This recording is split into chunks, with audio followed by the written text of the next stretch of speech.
one of our featured speakers for the night. We have a distinguished Rav here with us tonight. It's actually, the Hashgacha Pratis is always amazing at Renewal. We always get to see really the Yad Hashem and how things fall into place. It's incredible.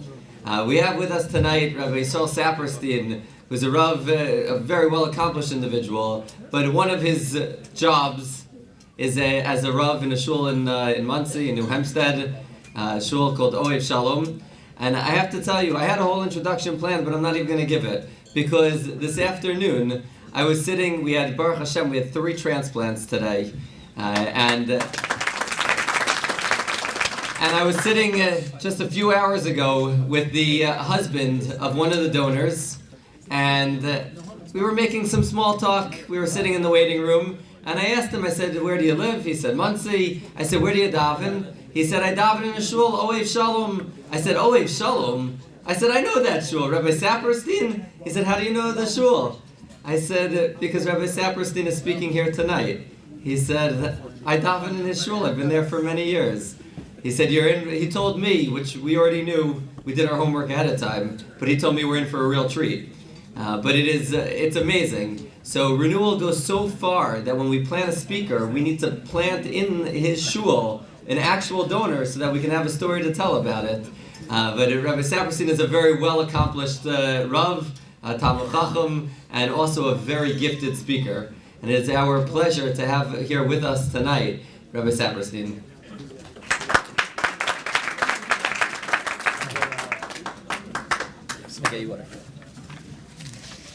The truth is, although I've been speaking in many places, in many forums, I'm a little bit nervous tonight because I've never spoken in the presence of so many Gedolim. It could be that when you get up in the morning and you look at yourself in the mirror, you don't say, ich bin a Gadol b'Yisrael. But the truth is that you are, and you should know it. This Shabbos afternoon, we're going to start Parshas Shmos. And in there we're told a little bit about Moshe Rabbeinu and what makes godless. The first thing we're told about Moshe is Vayigdal Moshe. Moshe becomes a gadol. Vayetze el achav. He goes out to his brothers. Vayar b'sivleisam, and he sees their suffering. And Rashi tells us Nosan eino v'libo lios meitzer aleihem. They wanted to feel the pain of the Yidden, so he went out to see them. And because of that, it's Vayigdal. That's why Moshe Rabbeinu is a gadol. And in that sense, all the people gathered together, both the ladies and the men, are gedolim, in that they felt the pain of another person that needs part of their body. And they were able to overcome all the obstacles involved when the person decides he wants to offer part of his body to save another human being. So when you look at yourself in the mirror in the morning, you should know it's been a gadol. And if your wife is the donor, you know you're married to a gadol. This is something that should accompany us and should be a source of pride in our lives. And you should realize that the fact that you have transcended your own interests and felt another person's pain, this is what's going to bring Mashiach Tzidkenu.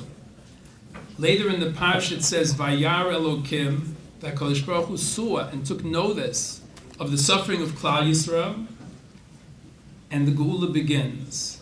And Rashi there says, Nosan aleihem leiv. HaKadosh Baruch Hu focused his heart on the situation of the Jews. The Alta from Kelm, the Groiser Bal Musar, said, it's not a coincidence, the similarity in Lashonos, that Rashi said, Nosan eino v'libo lios meitzer aleihem, that Moshe Rabbeinu applied his heart to feel the tsar, and that HaKadosh Baruch Hu reciprocates. Moshe Rabbeinu, as it were, awaked a feeling in Shemayim to feel the tsar of Klal Yisrael and brought the Geula. Every Yid, when he transcends his own narrow self-interest, and when he decides to do for somebody because he feels their pain, that's what's going to bring Mashiach b'mehera v'yameinu. That's why you were all gedolim. But I understand that the focus of tonight's gathering was to make sure all of our gedolim are healthy. We know when there's a gadol in Eretz Yisrael, they send over surgeons from all over the world to help him. So you're also gedolim. In this case, it's in your ballpark to take care of yourself. Now, I heard one of the doctors mention about the dangers of smoking. I wasn't planning on speaking about this, but I have to tell you this is one of my pet peeves, that in the frum world, smoking is tolerated. The truth is that there are many shals and chuvas, both in the Hasidic Eilim, the Be'er Moshe, the Debetzina Rav, who says that smoking is asur. And he struggles with the fact it's true, there were rebbes that in the past smoked, but he still says halach l'maisa, it's asur. Rav Moshe Sternbach in Chuvas Van Hagas mentions that there was a Rav in Eretz Yisrael on his deathbed from lung cancer that gathered together Talmidim and said, please go out into the streets of Yerushalayim and organize a program for smoking cessation, because I'm afraid when I get to heaven they will judge me as a suicide, as a ma'abed atzma ladas, because I smoked. And there is a long list of paiskim who all tell us that smoking is asur. But the problem is, it's a tremendous desire and a tremendous taiva.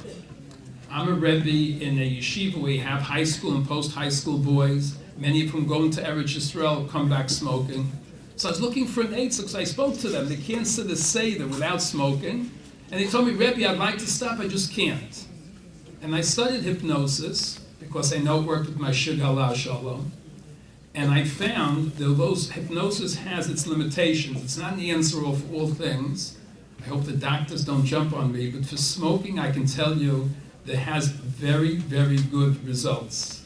And if a person decides they want to stop smoking and not feel the pain and not feel the taiva, they should check into it. Now, unfortunately, in the world, hypnosis has a bad rap because people are used to seeing amusements where people are made fools of on stage from hypnosis. You should know it's all sheker v'kazav. It's not real. If you go to the Mayo Clinic website, it mentions there nobody can be hypnotized to do something that they don't want to do. What it can do is it focuses your mind on what you really want in life. I sat with a bacha who went back to Eretz Yisrael. We had one 20-minute session. He sent me a letter 16 months later, and I read it at Torah Masorah convention. He said, Rebbe, I want you to know that not only I stopped smoking in America after the therapy, but I'm 16 months in Eretz Yisrael. My friends all smoke. And not only I don't smoke, I have no desire at all to smoke. Because you put into my mind that when I look at a cigarette, it is a coffin nail. And I see it b'chush. I see it in front of my eyes, even if I want to hide from it. When I look at a cigarette, I see a coffin nail. And Rebbe tell the world it works. And therefore, I decided to go off of my notes and just share that with you. If there's one thing I can do to help the health of all you gedolim that are here, you should look into hypnosis because it has a very good track record for smoking. If anybody's interested in diet, I found it's not so effective for that because you can demonize a cigarette psychologically, you can't demonize food. But for smoking, if anybody is himself involved or knows somebody else that is, they should look into it. Now I'll go back to my notes. You don't have to be a Moshe Rabbeinu to be Mo'er Rachmei Shemayim, because there's a medrash that says, when the pasuk says, "HaKadosh Baruch Hu saw," it was referring not only to Moshe Rabbeinu, but to the rest of the Jews. There were Jewish slaves that at the end of the day saw other slaves that were missing in the total bricks that they had to produce, and they, after a day of back-breaking work, would voluntarily help other slaves. And that's what brought the Geula. But the common denominator is our feeling pain of other people. That's what will bring the Geula. I'd like to look at a different area that's very relevant to our gathering. Every Shabbos in Nishmas we say, V'chol levavos yira'ucha, v'chol kerev uchlayos yizamru l'shmecha. Our hearts are in awe of HaKadosh Baruch Hu, and the kidneys sing to your name. I would like to know, what song do kidneys sing? We have some nephrologists here. I don't know if they can tell us. The Nigun was Mordechai ben David, Avram Fried. But Rav Avigdor Miller's approach, whenever it says that nature sings to HaKadosh Baruch Hu, he interprets it as meaning that when a human being contemplates the intricacies of human biology, They are moved to understand the great chesed HaKadosh Baruch Hu did in creating our bodies. The kidneys sing because they motivate human beings to sing. That's the normal way to explain this. But in this gathering, I think there's another pshat. The kidneys that you have donated in the body of your recipients sings v'ahavta l'reach hakamoicha. And you can imagine a world where there are thousands of people walking around with donated kidneys. The biggest testimony to this beautiful trait of v'ahavta l'reach hakamocha. And that's the kloyos, the yizamu l'shmecha.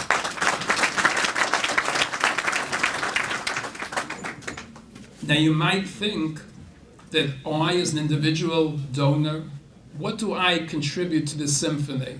I'm one of many. You look around, Baruch Hashem, there are hundreds in this room here, and in the world there are thousands. So I want to tell you a beautiful story that teaches us what one person's music can make a difference.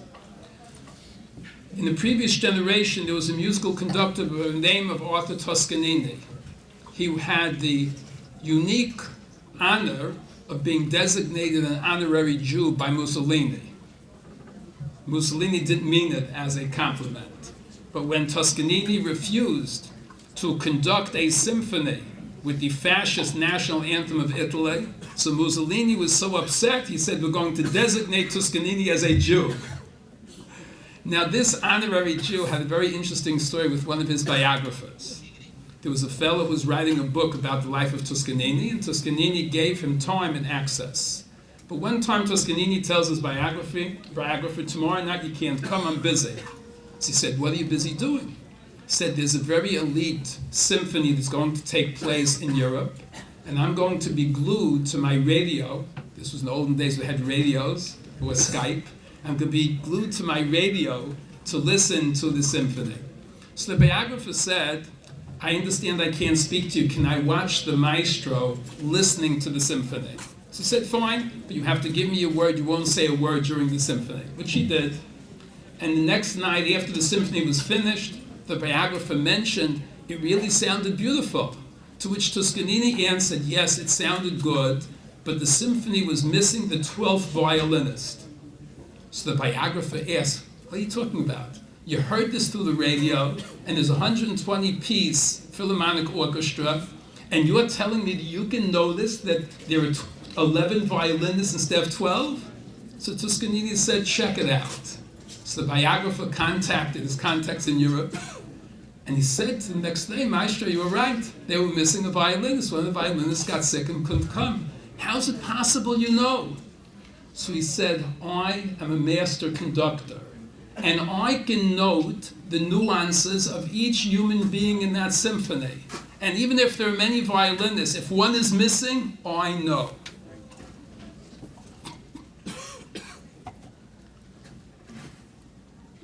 This is such a beautiful message for us. In the symphony of Kol HaKlayos Yizamu L'Shmecha, every single one of you makes a huge difference. And I'll tell you how you give hope to people who you've never met. You might think that each donor impacts one other human being, but it goes much beyond that, because the fact that there are kidney donors around gives so many people who are suffering with kidney disease that most important ingredient for health, which is hope. Let me read to you a statement, and I'll tell you who said it. My main job is to give people hope. I have helped many more people by an order of magnitude with my words than I have with any drug or medication. I think drugs and technology are grossly overrated. You would think this is some natural doctor, somebody practicing, alternative medicine. Hope is more important than drugs and technology. This is a quote from Dr. Martin Samuels, the chairman of neurology at Brigham Hospital, part of Harvard Medical. That's how important hope is. And there are many people who are suffering from all sorts of problems, among them kidney disease. And when they know that there are people like you out there, it gives them hope. And hope can make a tremendous difference. The greatest of doctors in Jewish history was the Rambam Maimonides. And let me share with you a story that's from the Me'am Loes about the Rambam. The Me'am Loes records that the Rambam is a great chief physician in an Arabic or Islamic court in Egypt. Obviously had many jealous people, other doctors who wanted his position. And they challenged him to a duel, a medical duel. How do you arrange a medical duel? The terms of the duel like this. Each doctor creates the most potent poison, and he has to create a way to counteract the poison. And each one will drink the poison of the other doctor, and he will have to have in advance made drugs to counter-effect the effects of the poison. The Rambam accepted this duel and said, not only I accept it, but I will drink your poison first. So, Dr. X comes in the next day to the king's court with his poison. The Rambam drinks the poison and immediately faints. His medical student, Talmidim, dragged him away. They brought him to an office where he had the potions ready to counteract the poison, and Baruch Hashem, it worked. And the next day, the Rambam is ready to administer his poison to the challenging doctor. So listen to this. The Rambam asked the king if there were any inmates who were scheduled to be executed then. He said, yes, there were. So he said, bring the inmate into the royal court. They brought the inmate in who's going to die anyway. Then the Rambam's students brought in a big crate. And they said, in the crate is the poison. But the poison is so potent, even smelling it will kill people. So the students distributed rags to put around the heads of all the people assembled there that they shouldn't breathe in the poison.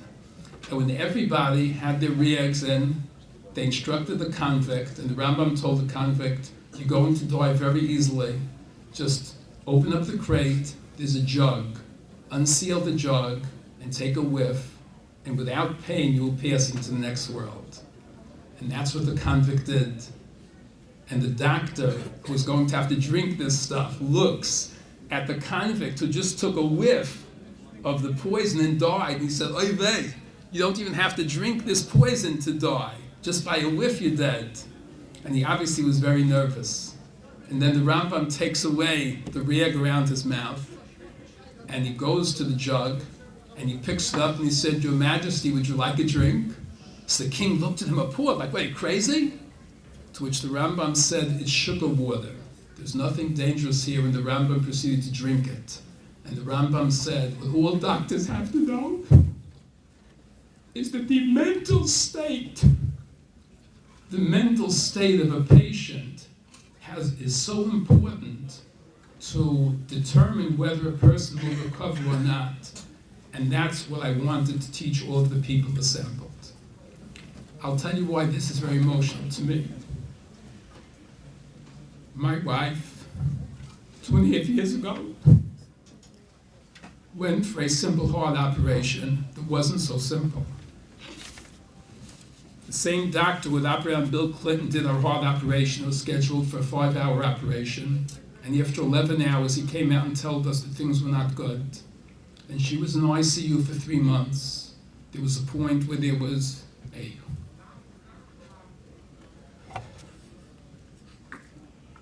a metal pump put in her heart, and we were resigned to live the rest of her life with wires coming out of her stomach.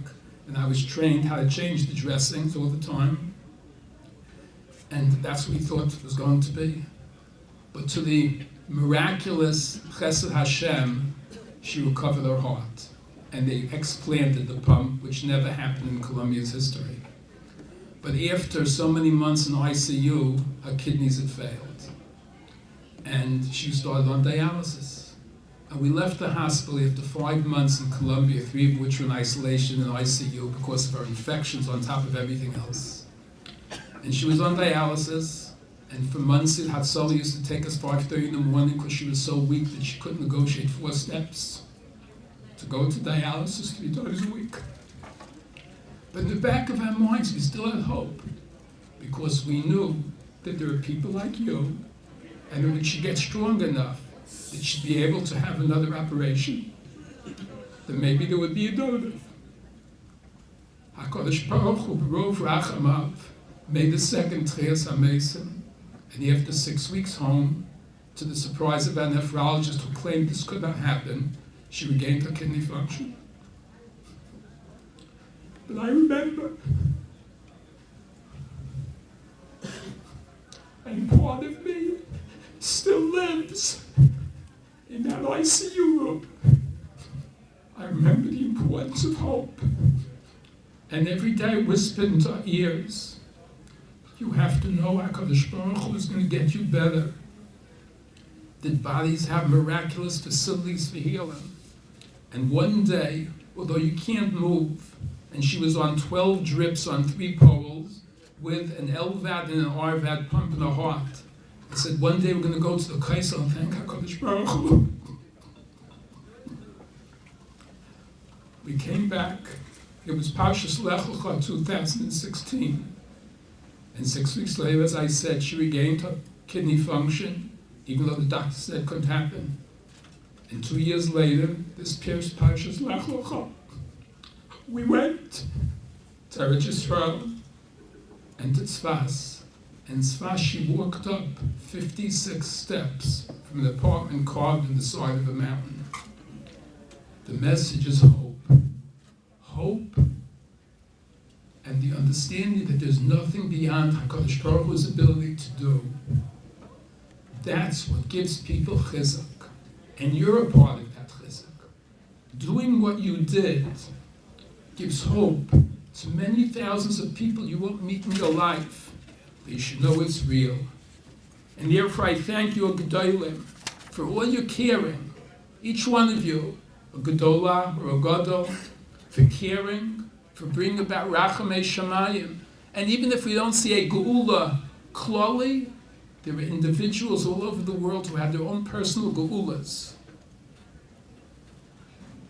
For the fact that you fill the world with the symphony of a Kol HaKlayos Yizamu L'Shmecha, that kidneys are singing all over the world, V'yahavta l'reacha kamoicha, and for the hope that you give to so many sick people. And for you being a light and a beacon of warmth in a time where people are growing emotionally cold and distant and unfeeling, and human interaction is being relegated to digital bits and bytes, you show the world that there are warm, caring, and pathetic human beings. And in the schus of what you did, may Hashem bless you with gesund, with health, and with simcha, and your heart's desires, because you have made the world a better place for all of us to live in. I thank you from the bottom of my heart. Thank you so much.